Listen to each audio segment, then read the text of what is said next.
na may namatay, yun naman hindi tayo kay DILG Secretary na mabagsit ito. No? Now, dahil kung public service ang pag-uusapan, dapat ito, ito yung namatay na dapat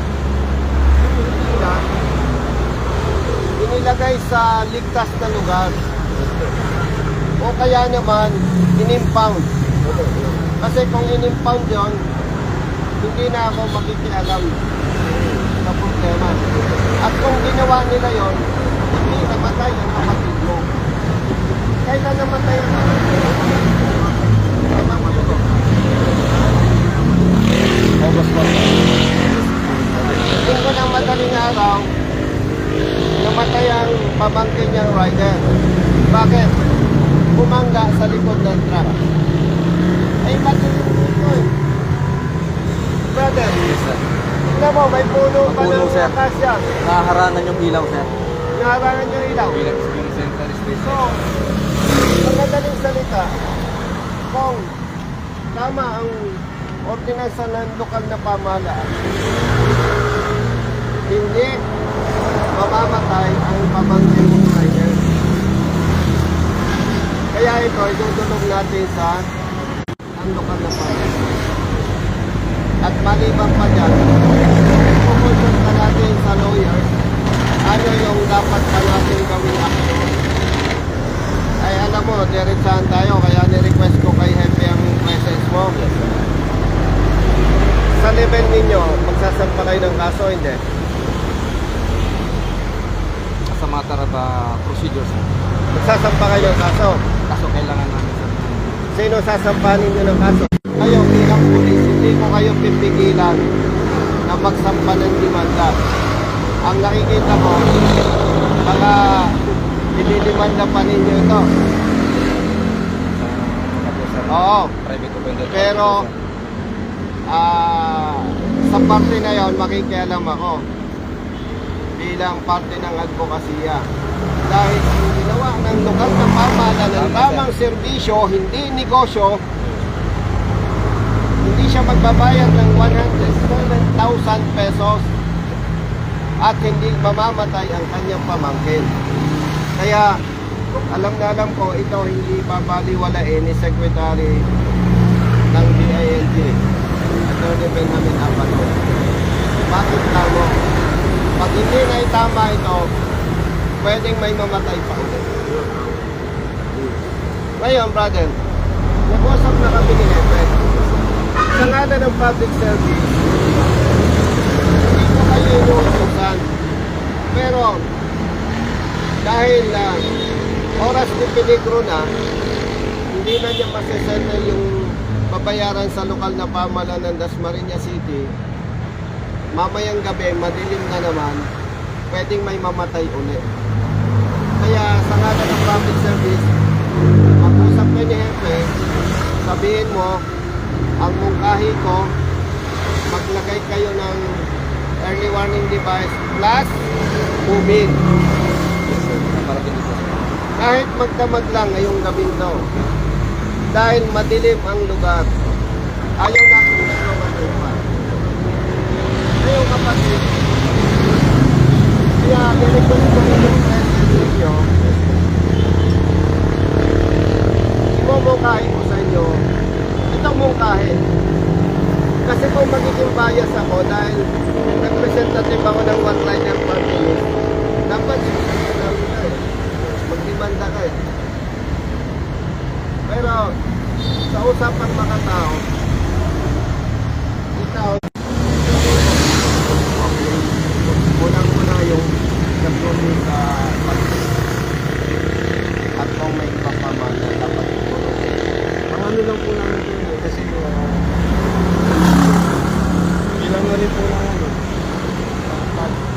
public servant po. Public servant din po kami ng hospital. Pero itong rider na namatay, hindi na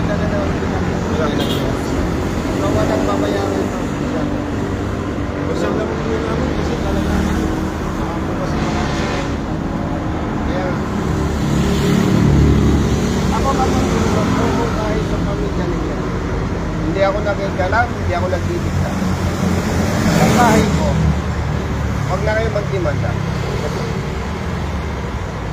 Kasi sila mismo, biktima ng lokal na pamahalaan ng government. Yung pamangkin mo, multa na 107,000 pesos, hindi rin makatarungan para sa taxi. No? Magkano sa taong 5,000? So, 107,000 minus 5,000, kasi nasira ang truck ko eh. Hindi mo naman gusto. Pero, so, sagot pang 5,000, sagot ng one rider party list ang 102,000. Diba? Pero alam mo, kung ginawa ng lokal na pamahalaan ng tama, wala akong pakialam doon. So, okay na tayo. Malinaw na. So, brother, hindi mo sila pwedeng tindahan. Pwede pa rin tindahan sa lokasyon kung pero kung wala naman dito, minutin kahit sa kasi, paano nyo sila i-demanda? No? Usapan diretsuhan tayo. Yes po. I-demanda nyo yung lokal na pamahalaan. Dahil may pagkukulang at may pagkamali sila. Magsasayang lang kayo ng oras. Tanggapin natin ang katotohanan. Kaya, kami nang bahala sa inyo sa One Rider Party. At ito, idudulog natin kay Secretary ng kasi, marami kang matitigiba na nasiraan ng truck, nagbinegosyo. Kung po pwede, iwasan nyo ang Dasmariñas. Malupit dito. Matagal na namin ina-actionan to, pero sa dami ng humingi ng problema ng tulong sa amin. Pero sa nangyari nito, hindi kailangan lamang natin, hindi ito tama, hindi ito makatao. Walang public service dito. Negosyo ito. Diba? Kasi ang tamang servisyo, hilahin, ilagay sa ligtas na lugar,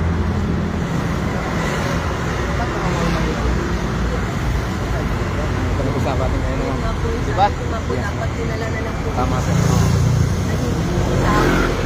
Compound.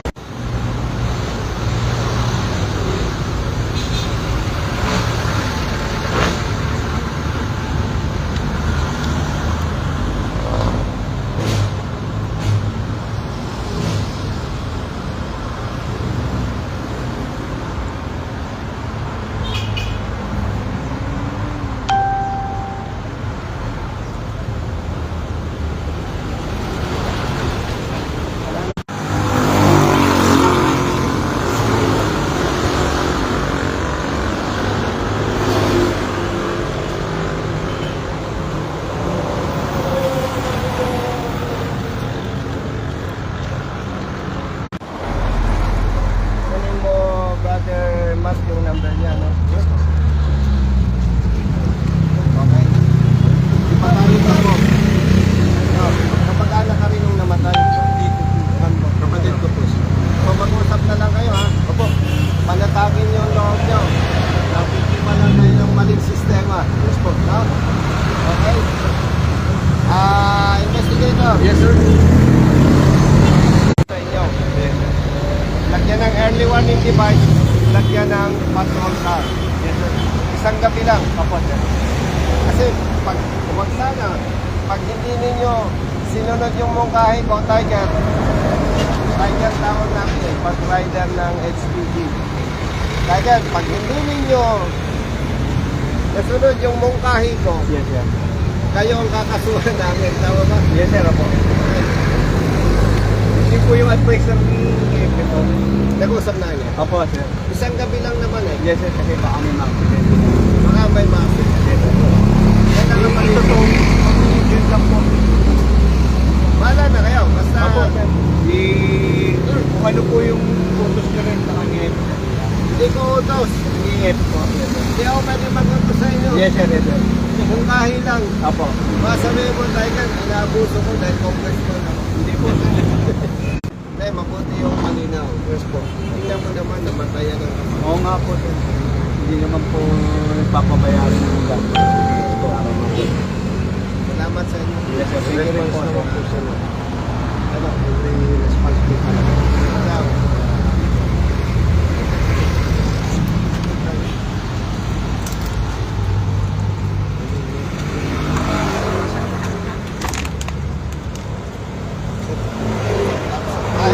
Kahit namatayan kayo ha, tanggapin natin ang katotohanan, thumbs up tayo.